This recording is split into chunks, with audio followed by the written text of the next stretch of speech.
Pourquoi est-ce que c'est si dur de méditer? C'est une question que j'entends parfois sur les forums, je vois parfois dans des vidéos, dans des articles, et les réponses que je trouve sont pas toujours très utiles. J'aime bien de voir les choses de manière scientifique, de manière posée, de pouvoir démontrer des choses. Et quand on me dit que la méditation c'est difficile parce qu'il suffit juste de s'y mettre et c'est une question d'habitude, bon bien sûr, c'est vrai, mais ça n'explique pas pourquoi c'est si difficile de commencer à méditer.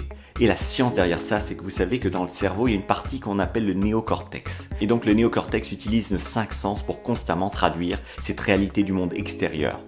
Le problème, c'est que à force d'être tout le temps concentré sur le monde extérieur et ne pas prendre 5 minutes pour s'arrêter, c'est qu'on ne laisse pas à l'énergie qui est en nous, cette intelligence qui est en nous, on ne lui laisse pas la place de s'exprimer. Évidemment, tout ça c'est exacerbé quand on a des hauts niveaux de stress. Vous savez, il y a ce qu'on appelle la réponse combat-fuite, enfin je préfère le mot anglais qui est de fight or flight response, qui veut que quand le corps est trop stressé, on arrive à se concentrer que sur le fait de savoir déterminer si oui ou non la chose en face de nous est dangereuse ou pas.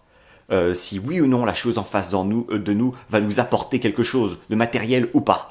Et donc on est très limité dans notre vision du monde quand on pense comme ça. Parce qu'on ne laisse pas la place à de nouvelles choses de se produire, on agit en automatique. On pense en fonction de choses qui sont passées et on se crée un futur en fonction de notre passé, on n'est pas du tout dans le présent. C'est pour ça que c'est si dur de méditer, parce qu'on est conditionné à voir la réalité en termes de choses extérieures, en termes de monde matériel. Cependant, il y a quelque chose en nous qui n'est pas du tout matériel, qui n'est qu'énergie.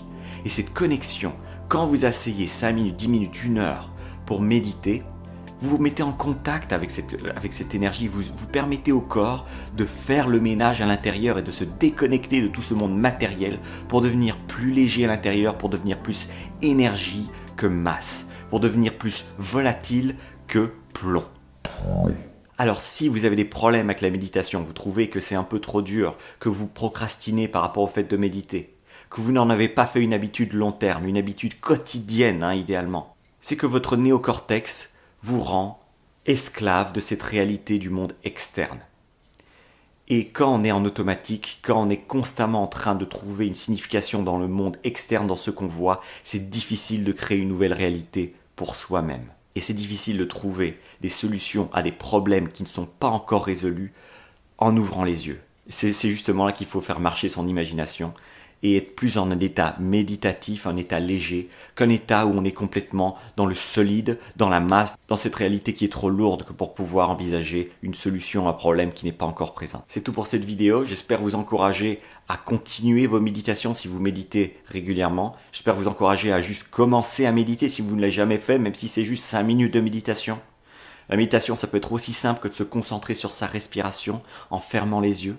Tout simplement, regardez dans la description de cette vidéo, il y a un lien qui redirige vers une méditation guidée où pendant 5 minutes, vous et moi, on se concentre sur votre respiration. Voilà, peut-être si vous n'avez jamais médité, pourquoi ne pas cliquer et regarder ce que ça fait. C'est 5 minutes, vous n'avez pas énormément de choses à perdre. C'est tout pour cette vidéo, on se voit demain pour un autre contenu. En attendant, prenez soin de votre cerveau. C'était Thierry Markovitch.